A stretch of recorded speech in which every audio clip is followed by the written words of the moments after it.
Looking for the perfect lakeside town in Mexico? In this video, we're going to explore the charming cities and towns around the Lake Chapala, Mexico area where Amanda and I currently live, each with its own vibe, lifestyle, and appeal to expats.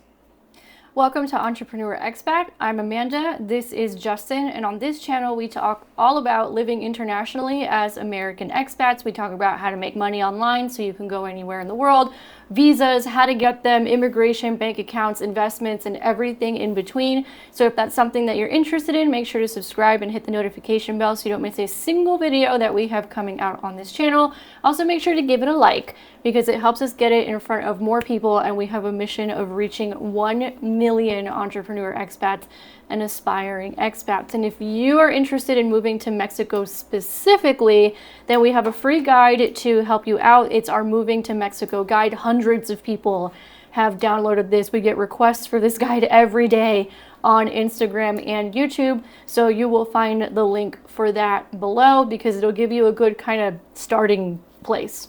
And if you're at the point in your life where you're like, you know what, I am ready to get the heck out of the US or Canada, and you like our help actually making the process possible, whether that's the immigration, the paperwork, actually relocating, figuring out how to bring your children and your pets and your cars and everything else, then we have fully white glove done for you services to support with that. So you can learn more about those services by requesting a free consult with our team at entrepreneurexpat.com/consult. Now, Chapala is Mexico's largest lake, and it's actually quite big. When you fly out of Guadalajara, you're gonna go over Chapala actually for several minutes. It's so big that it's actually borders both Jalisco and Michoacan. We're looking at our window here because we have a view of Chapala, and you can see way off in the distance all the way to Michoacan from here where we are near Jocotepec. And yeah, it's a very big hotspot for expats, retirees, and digital nomads. And in fact, some of the original people living here were kind of Mexican hippies and writers and people that just wanted to get away from the city for a while, perhaps to do all of their creative endeavors. So it's a really cool just vibe here overall.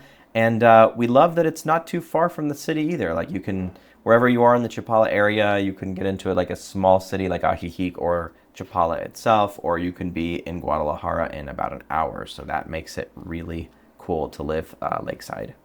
Yeah, and we also love that we're totally surrounded by nature. So although we liked living in Guadalajara, we were like, hey, you know, how about we try something different for a while? Let's get out into nature a little bit more. And it's been absolutely worth it. We are now living on a mountain, literally with a spectacular view of the lake that we get to wake up to every day. No sunset is ever the same. And there's so much nature just around the area. Like, for example, you can go hiking, there's waterfalls, there's just so much to do. And each little town around the lake kind of has its own specialty in terms of what there is to do there. So that's part of what we're going to be covering today. So we're going to go town by town and tell you just a little bit about the pros and cons of each and some of the things that are the most popular. We're going to start with Ajijic because the Lake Chapala area, but specifically Ajijic, has the largest community of expats outside of, in the entire world. So the largest population, for example, of Americans living outside of the US for sure, anywhere else in the world. It's right here in our backyard. Yeah, and also Canadians. Absolutely. Yeah. So it's very popular. Ajijic especially is very popular with those North American expats. You can't really walk a block in Ajijic without hearing a person or a family speaking English to someone. All the menus are in both Spanish and English most of the time. You kind of said, well, is it really the most authentic experience in the world? Maybe, maybe not, because they're definitely toning down the spicy level to cater towards gringos, and they're also putting everything in English. We personally both speak Spanish fluently. Amanda's family is actually Latin, and so she comes from a Latino family. I am not. I'm completely, I'm American and Ukrainian. No Latin in my blood at all that I'm aware of. But I learned Spanish over the last few years and also speak it fairly fluently. Sometimes my my Mexican slang is even better than yours because I've spent more time in Mexico. But anyway, I digress. Ajijic is cool. You definitely can find a community of expats there. There's also a very vibrant art scene with cafes and yoga studios everywhere. It's very walkable too. Yeah. I mean, you can drive to Ajijic, park pretty much anywhere, especially outside of the right near the main center if you want to find parking, and just walk the entire town from the Malecon, which is the boardwalk, to a bunch of different restaurants. And it's also very, very colorful. So there's a lot of different colored paint. It's a pueblo mágico, so you're going to find a lot of the colors. Mm-hmm. Some of the downsides are, like I mentioned, maybe it's not the most authentic, local Mexican experience. And there's also definitely a higher cost of living. But what do you expect when you can find your favorite American brands of food and everything else? They even have a Popeyes next to the Walmart. So if you're looking for a very soft landing, it's cool, but definitely expect higher prices. Expect that maybe you won't get the exact same experience in terms of, if you really like understanding Mexico and its local traditions and cultures and things, it definitely has them, but it's not the same type of experience maybe you would get somewhere like out here close to Jocotepec. I will also say that one of the things I enjoy about Ajijic is the properties. The properties in Ajijic are stunning, especially like the more hacienda type properties. Or there's an area in Ajijic called La Floresta, which we were driving around the other day. Yeah, where the horses were, Where the right? horses were Yep. Spectacular properties. So if you're like me and you like to enjoy real estate tours, and a lot of our clients do, it's actually one of the things we help you organize is real estate tours for those of you who are interested in purchasing in Mexico. Ajijic is a lot of fun in terms of the properties that they have, because they have that old school Mexican hacienda with the traditional kitchens, the talavera, sinks. I saw a property, Amanda Turner is one of their favorite real estate agents to work with here. She had a property the other day that underground, it had almost like a Game of Thrones cellar.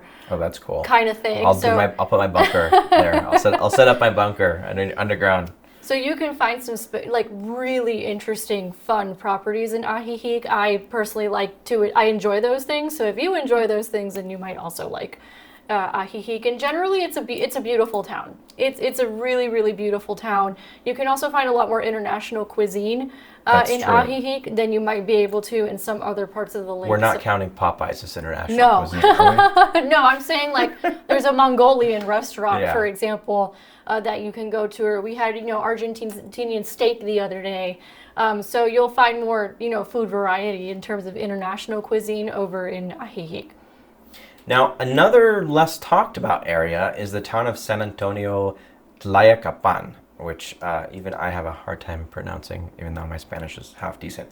But yeah, San Antonio is what it's called typically colloquially here, especially by the expats, and it's between Ajijic and Chapala. That's where you can find cool grocery stores like Super Lake, which literally is like walking into literally that is like walking into a Safeway or Vons or Ralph's in the U.S. You can Half find the store is Kirkland products. Yeah, you can find all the Costco brand stuff. You can find Progresso soup if you really want to pay $7 or $8 for a can of soup, which I don't understand why you would want to do that when you can get soup freshly cooked for less locally. But hey, you want to get your comfort food. We bought crescent rolls there. We just went in as a fun little trip, and we somehow ended up spending $350 on groceries, which is probably normal for the U.S. For a little grocery trip with to buy some snacks and some foods and things. But in Mexico, it's about 3 or 4 times what we would normally spend for a couple weeks of groceries. But we got some of our organic products that were in the U.S. We bought those crescent rolls. Which are you can find some mac and cheese. My guilty pleasure. Yeah, you can get mac and cheese like the American brands and things like that. So it's kind of cool. Get your little dose of glyphosate for the month. But yeah, Super Lake. It was a vibe. It was a nice little just what do you call it when you side quest? Yeah, but when you're you're nostalgic. Nostalgia. Yeah, we had a little bit of the nostalgia from here's all the stuff we got before in the U.S. So San Antonio is a little bit more quiet, more residential. I kind of like it in a sense because it reminds us a little bit of where we live, although we're more in the boonies, we're a little bit more in the very local Mexican area, but almost El Campo, not quite. But San Antonio is a nice balance because it's sort of like suburbs versus Ajijic is already turning into a small city with a really, active but also loud downtown area. So if you like a little more peace and quiet and you don't want to necessarily be right in the middle of the action, then San Antonio might be a good place for you. And there's shopping centers and more hospitals and things like that. Because Ajijic was sort of developed, around this expat community, but there's more established hospitals and doctors and shopping centers in San Antonio because they just have more space to do it there. Ajijic is more like restaurants and residential areas, and they're starting to build more residential buildings there. But San Antonio is a little more spread out, and definitely great for families and long-term expats, especially if you speak Spanish. It's a nice kind of compromise between somewhere like Jocotepec, where we're at, and somewhere like Ajijic, if you want to sort of be in a middle ground kind of area where you're like, you want to practice your Spanish, you want to integrate into the local community, but maybe you don't want to be like more out there, right, and on your own. So next we have Chapala. So Chapala is also very popular with expats, just like Ajijic. It's, also typical Pueblo Mágico kind of a thing. You'll find a lot of foreigners in Chapala, Malecón. Every town here has a Malecón, which is like a pier. And the boardwalk, and every town has its own. I thought the Chapala one was very nice, but, similar vibe as Ajijic. You can find a little bit more cuisine. I would say it's probably more of a straight shot to Guadalajara and the airport from Chapala than it would be anywhere else on the lake. So that's something to consider if you need easy access to the airport. That might be something to consider. But other than that, it's not that different from Ajijic, I would say. I don't know if you have a different opinion.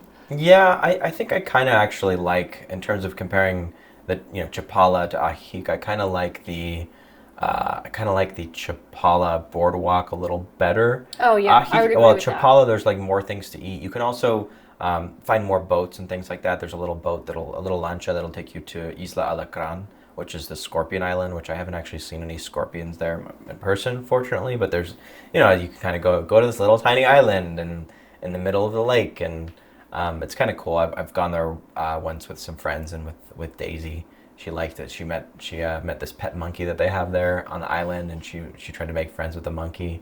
It was really adorable. Maybe we have some videos of that somewhere. But yeah, so Chapala is definitely a vibe, and it's, I would say, a little more local of a feel because there are fewer expats than Ajijic. I kind of like the vibe in Chapala overall more, personally, and it's more affordable for real estate and rentals. There's a little bit bigger of a market for rentals as well because Ajijic is smaller relative to Chapala, so there's more availability and definitely lower prices. Ajijic's just sort of where all the expats really want to congregate. Yeah, so that's part of what's happening. So we did an interview with Amanda Turner, and she was saying, with the short-term rentals, there's an issue in Ajijic because I guess people will come like for very immediate short-term, or it's like the rental market is kind of tough in Ajijic. So that's a very good point. Yeah. And next up, we have one of our favorites, and this is where we don't actually live right in the middle of this town, but we do live close by to it, so it's closer to us than other towns, and that is Jocotepec. Obviously, we love Joco. We love it. We're a little biased. It's at the west end of the lake. There's actually a separate road here, so you would probably take, if you're going from Guadalajara, you take the Joco bypass, which goes down Lopez Mateos, south of Guadalajara, and then you take that bypass road on the mountain and you would get to Jocotepec. It's faster to do that than to take the Chapala highway. But yeah, it's definitely more local than touristy. There's a lot of agriculture here. It's where actually Driscoll's has their berry farm, so there's a lot of fresh berries. You can get meat very fresh close by from the local farms. There's natural hot springs very close by, not actually in Jocotepec. We'll talk about where those are exactly, but it's more of a laid-back lifestyle, more of a local vibe. A little bit harder to find contractors out here and get them to do their job, but hey, there's pros and cons to everything. And what we think is that there's definitely a better value here on the homes and the land. It's a little more gritty in the sense that it's not, I wouldn't call it dangerous. We've never really felt unsafe here in any of the towns, but it's more gritty. Like, it's not quite as developed out. You can come here and just spend a day in Chapala, spend a day in Ajijic, spend a day in Joco, and you'll kind of see the difference. You definitely want to have some Spanish. I mean, I'm sure you can get by with English and Google Translate. Yeah, you'll definitely need more Spanish in Hoko Yeah. than you would in Ajijic. That's probably one of the downsides is if you don't speak Spanish. I mean, you'll learn just being here eventually, right? But you want to definitely speak Spanish if you want to make friends locally and things like that, because there are not as many expats. We met a few. We actually had people recognize us on the street just from the YouTube channel, which was kind of cool in Hoko. But yeah, it's cool, and there's a lot of land available here in and around Hoko. So I like it. It's a vibe. Downsides that it is very geologically active in the sense that there's like faults and things. So we haven't really heard of too many earthquakes, but sometimes buildings and things do shift. It's happened a lot in the city, and definitely something to be aware of. That there's some like plate activity here that causes buildings to shift and whatnot. Yeah, so Lake you Chapala wanna, is actually like a giant volcanic crater, which Yep. we'll talk more about when we get to the next town, because it's actually kind of cool. But if you're near, like we literally see a dormant volcano out our window right now. If you're near a volcanic crater, then obviously there's going to be more of that kind of activity. So that's just something to keep in mind as well. I'd say the only real downsides of Hoko is maybe it's not as active as Ajijic. Maybe for those of you who really want to be active and have a lot of stuff to do and all that stuff, Hoko's a little bit more of a sleepy town in comparison to Ajijic. And then, of course, if you don't know Spanish, you'll have a little bit more of a difficult time in Hoko. But I think Hoko has a pretty promising future, because as Ajijic gets more saturated, and this is what we were talking about with some of our real estate experts that we work with for our relocation clients, it's starting to expand outward. So there's a lot of potential in Hoko for those of you who are investors. And I would also say Hoko has the best views of the lake of any of these towns that we're talking to, because it's all the way at the west end. So when you're on El Malecon, it just looks like an ocean. It looks like a bay and an ocean that just goes out. Yeah, and I'll say also that another thing that I really love about Hoko is the Malecon. It's a very wide boardwalk, like the area there. So it's really wide. There's like parks and everything there, which you don't really see in Chapala or Ajijic too much. It's in Ajijic, like it's just a very small boardwalk, but here it's massive. It's like an entire area, like a green area with parks, and there's it's not as developed. Like there's only sort of small restaurants, and for the most part they're only open like on the weekends, other than maybe ice cream or simple things like that. But in terms of like getting seafood, mariscos or shrimp or whatever, there are a couple small spots like that.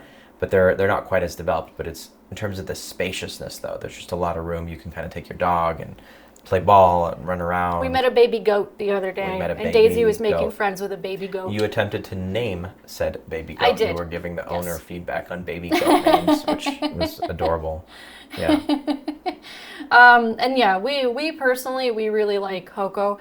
And then the next town is actually probably one of our favorites, which we've mentioned several times on this channel. It's actually one of the reasons why we moved out here when the opportunity showed up, which is San Juan Cosala.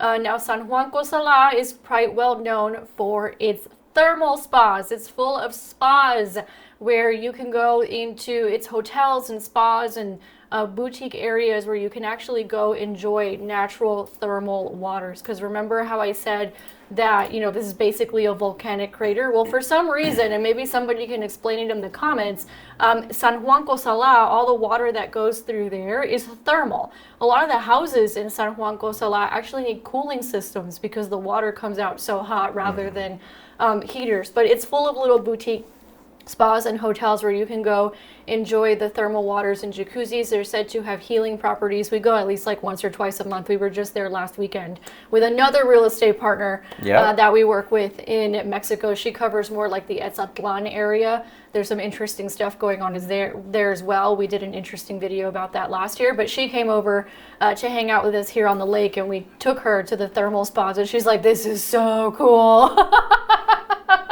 So they have there's different boutique spas, right? There's some that are more family friendly, where people like balneario, where like people take the asada and the 6-pack of beers and they take the whole family, and it's full of pools. And then they have a separate section that's more like the recorrido, which is, how do you say recorrido in English? Now I'm forgetting English words. Like a tour maybe? Like like a tour, like a sprint or something. And then in those jacuzzis in the spa, then they have like, oh, this jacuzzi has apple cider vinegar. This jacuzzi has hibiscus. This jacuzzi, and in Balneario, it's like an actual like process that they take you to. There's other ones like the one that we like to go to is Termal Cosala, and they just have like the permanent installments: lavender, rosemary, hibiscus, red wine. Avena, which is oatmeal. Yeah. And they just opened a new Temazcal in that one because Balneario had like a much bigger Temazcal, and then now, and Temazcal is a traditional sweat lodge, for those of you who do not know. Yeah, it's like a steam room, but very hot. Very hot. Steam room. Very, I really like it. It helps with the sinuses and everything. So in Termal Cosala, they had a tinier one that looked like a little cave, and now they just opened a massive one that we got to enjoy over the weekend, and it's heated up by those thermal waters. Like, that's how freaking hot the water is. It's like sweat lodge. Like, it's the water heating up the sweat lodge. And the other hotel too, they had like trickles of water heating up the sweat lodges. There's also like a hotel up on the mountain that I always forget how to pronounce it, but it looks like a big statue, like I think Easter Island head, and there's a thermal waters in there. There's other little boutique hotels around as well. So San Juan Cosala, we really enjoy it. We're there once or twice a month. That might be a place where we'll buy some land and build, because I would love to be able to just fill up our jacuzzi right there with fresh thermal water. And you know I'm big on the systems and solar and water pumps, and I'll build us a whole, like, we'll have to build our own spa there where people can come and visit us. Yeah, it's also more laid back than Ajijic, right? So it's not far. I mean, literally all these towns are right next to each other. So we're like in between Joco and San Juan Cosala in a town called Chantepec, which is like 3,000 inhabitants, but they're all literally like this. So we're like 10 minutes from the thermal waters, or 10 minutes from Joco, or we're 20 to 30 minutes to Ajijic. Yeah, it's a good deal. It's a good deal, yeah. Now, you're probably wondering, hey, what is the best town for me? Obviously, we can't tell you without knowing you, and one of the first places to go, if you're like, hey, I'm really thinking about moving there, tell me about the best place to go and how to get the visa paperwork situated and all that. If you want personalized information and consultation to actually help you make that decision, definitely apply for a call with our team at entrepreneurexpat.com/consult. But in a nutshell, we can kind of tell you that the best place for retirees most likely is going to be Ajijic or San Antonio. Digital nomads, Ajijic or possibly San Juan Cosala, because you still have like that expat community. If you're budget conscious, Joco is a really good place to live. Now, where we are up on the mountain, we're paying a lot more than actually being in town, just because we like the view, and let's be honest, it makes some really good content. But we're still saving money even over what we were paying in Guadalajara. We're paying half. And we've got like a 2-bedroom house here that's a condo, gated communities, 24/7 security. We've got fiber optic internet. We've got a view of the lake. You can run up and down the mountain. We can get anything we need delivered. So like, it's not that. I wouldn't say that just because Joco overall is a little bit cheaper that it's necessarily bad. Although most expats tend to prefer the expat communities, of Ajijic. But yeah, family friendly, San Antonio or Chapala for sure, but both are definitely good places. I mean, if your family speaks Spanish though, I would still encourage you to check out Joco and check out some of the surrounding areas here. And Jocotepec, definitely better for people who really like being off the beaten path, maybe real estate investors that are looking at taking advantage of the opportunity that's here as well, because prices definitely are going to go up. So if you're thinking about maybe buying a house or even buying some land and building, obviously book a call with our team, because sometimes people will try to sell you land that's not really theirs. That's a very common thing in Mexico. So we can help you navigate that entire process of real estate investing and purchasing and things like that. But yeah, tons of great opportunity to invest here in Joco. Well, that's what we have for you guys today. There's also little areas like Riberas, or there's like a whole stretch of restaurants between like San Juan Cosala and Ajijic that are really cool. So we couldn't cover everything in this video because honestly, we're kind of shocked at how much there is to do around the lake. one of the things that you were concerned about when we moved out here is you thought you were going to be bored I and there was did, going to be yeah. nothing to do. It's like, what am I going to do all day? And you're like, honey, we don't do anything. We work from home. we hang out by the pool. You know, we go to the thermal spas. We get our massages. We record videos. So I'm pretty happy. Yeah. And I was saying we've actually been more out here than we were in Guadalajara, because in Guadalajara we were having this conversation with our friends over the weekend. It's like in Guadalajara you have to like psych yourself up to go like drive. Yeah, to get on Lopez Mateos and be merging in and out of traffic and doing all the crazy. If you're trying to get like from one side of the city to the other. Yeah. But here it's just way more chill. And you know, Martha was telling us like, wow, it's so peaceful out here. Like we were out at the spas and she goes, it's such a peaceful, chill vibe. And this is coming from a woman who lives in an even smaller town out in Tequila country, which is very peaceful in and of itself. And she was like, this is amazing. This was like a great move for you guys. And yeah, overall, like we've been actually very impressed with everything that there is to do out here. Obviously, we already knew that there was stuff out here. We'd come out here on weekends when we needed a break from the city, but living here is a totally different situation, a totally different vibe, and we freaking love it. And for those of you who have been asking, like, isn't it just like retired people out there? Yes, for the most part, especially in Ajijic. However, in Joko, you'll find a lot more younger people, and well, they're Mexicans, right? So a lot more younger people. Same in San Juan Cosala. And we're starting to see more younger people move out here. And I think another important note, and we'll end it here, the infrastructure out here for like internet and stuff like that is actually quite good. So if you're, I was very surprised. I so mean, if you're a digital nomad, this area could it work really for you. depends, but for the most part, like you'll actually have multiple internet providers to choose from depending on where you are. Like you can get, at least in town, you can get Total Play, you can get Mega Cable, both of which I think Mega Cable does have fiber here as well, but Total Play is all fiber. We have fiber optic internet. We can get up to, I think, a gig or maybe even faster here, like a gigabit up and down, which is very fast. It's just like the Google Fiber in Austin. Yeah, or, and when or you anywhere work else. when you run businesses online and you need access to the internet, or you work remotely, that's kind of a really important thing to consider. and I'm a stickler for good internet, and the internet's solid. That's our breakdown of the Lake Chapala area and the multiple towns. Like I said, there's a lot to do here, and each town has its own thing. Each town even has its own food that it's known for. We didn't even get into that. So if you want us to do another video on that, leave a comment below. Do like a lakeside food tour. Yes. Yeah, let us know in the comments if you want to see a lakeside food tour. We will absolutely do that if there's enough people in the comments who would be interested in that, because each town kind of has its own food that you can go find. So we'll definitely do a video on that. Thank you so much for giving us your time today.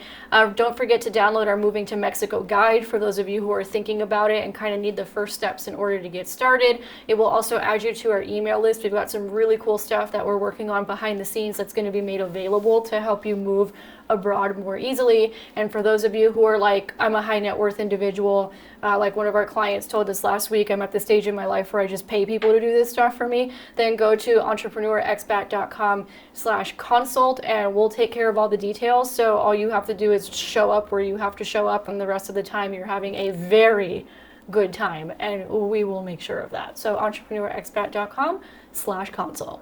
And we'll see you again on the next one. Bye for now.